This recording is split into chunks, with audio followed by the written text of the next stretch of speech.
My father, 10 years ago, said, there's no way that you can hire a golf teacher at a golf club in South Africa. They'll never make a living.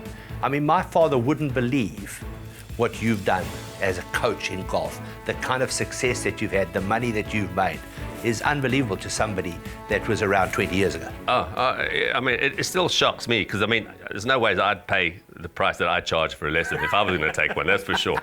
There's no way. But, it's a supply and demand, and it's like, I'm sort of like Robin Hood because I work with a lot of kids and, people can afford it, they pay me, and I mean, I've just been very fortunate. I mean, I've built up a reputation, for one reason or another, and, I've been lucky. Why are you so good, though?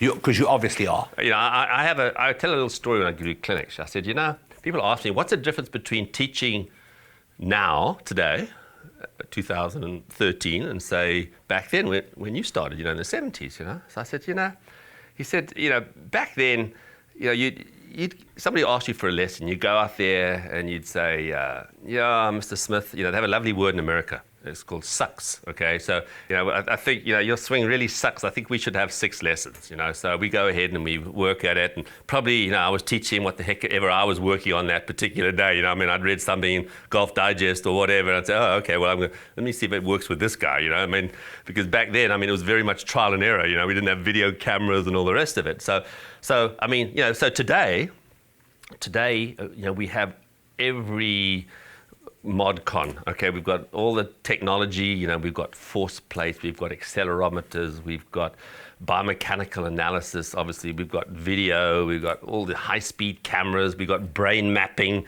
you name it, we've got everything there to sort of analyze the swing. So the only difference now is that back then, I thought his swing sucks, but today we can prove his swing sucks. You've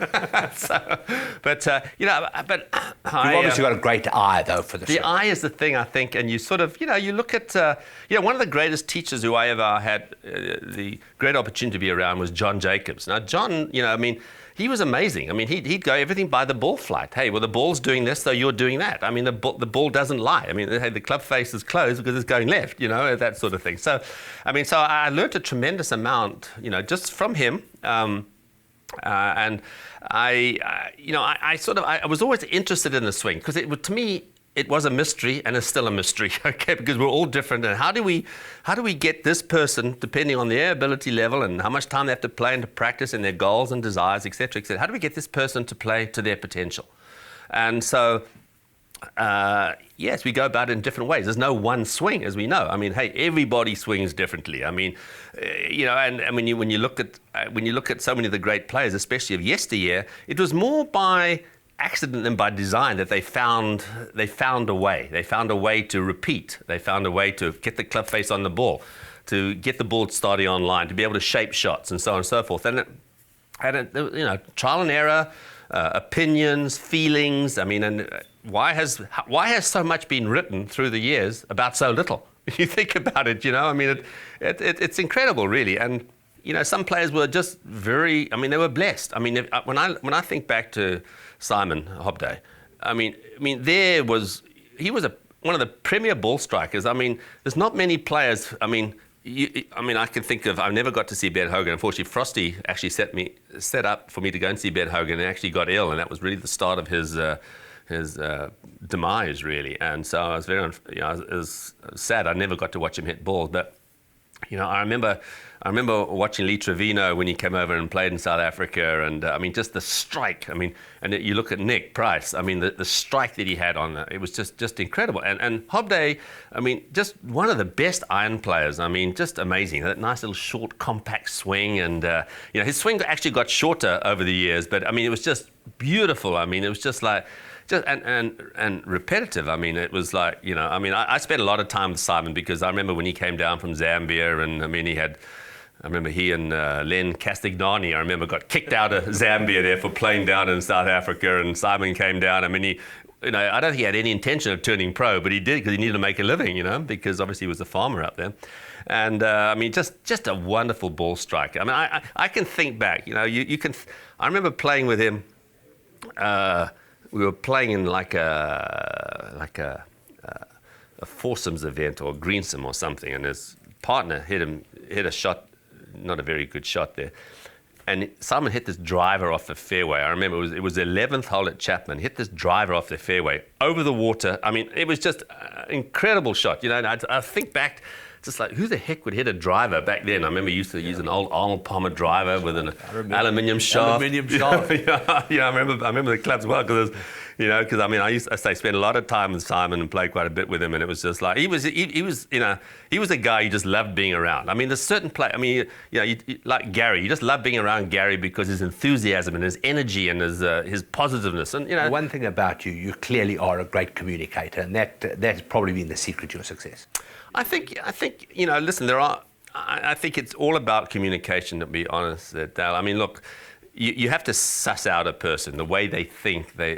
You can't teach everybody the same way. You can't be like a robot and say, okay, you all do this and you all do that. That's why traditionally methods really haven't sort of worked that well. They might have helped certain people. I mean, I think of, a tremendously talented player who was obviously was a very, very, very knowledgeable in his own right, was Mac O'Grady. Now, Mac, I mean, you watch him hit balls right hand, he hit it left hand. I mean, unbelievable ball striker. And I mean, tremendous knowledge, and did a whole project called Morad, and really got into the golf swing to the nth degree. And I mean, has been very influential in actually with people like some of the modern teachers like Sean Foley and what have you. And he probably didn't get enough credit for it, but I think he found it sort of hard to communicate. I mean, a lot of people like, I think back to people like Chip Beck, who sort of went and said, hey, I'm gonna go whole hog here. And it affected him, and I think, you've got to be careful, especially when you're working with players. I mean, I look at Phil Mickelson on the wall here, in our putting studio here at Champions Gate. And, I mean, if you look at Phil, I mean, when he's worked with Butch for 10 years, and his swing, has it really changed? No, Butch gives him a little bit of confidence. I mean, Butch is a master of being able to say, hey, just a little bit of this, a little bit of that. I mean, not real changes. I mean, it wasn't like the work necessarily that we did with Faldo, which was a major swing change. Nick wanted to do that, but he had the mindset for that. So you have to be able to communicate in different ways with different people. I mean, it's like, hey, having worked with Frosty for all those years, I know you had to keep things simple, I'll tell you. Because so if you got a little too complicated with him, it was like he didn't understand a word you said. Would you say that for you it was a benefit that you started with a lot of terrific golfers, and then you went to sort of teach normal people to play golf? Yeah. But you started teaching great players. I did, yeah. I mean, funny, apart from in my early years as an assistant, where I taught, Mrs. Jackson, whoever, in her tweed skirt. But apart from that, yeah, I was involved with good players. I taught good players. People would come up to me and talk to me and say, hey, listen, what do you think about this? Even when I was playing a few tournaments, players would say, hey, what do you think here? What do you think there? And it was interesting. And I always had, a very inquisitive mind. I remember speaking. I played with Roddy Carr one of the tournaments in South Africa, and I played with Warren Humphreys as well, and they both spent a lot of time with Henry Cotton, and sort of talking to them about, how he worked and hitting car tires and stuff. And I found it very fascinating, really, that there were so many different ways of approaching this. And I think one of the things that helped me, no question, obviously, my greatest teachers were the people that I taught. The feedback I got, from Nick Price. Nick was an unbelievable student.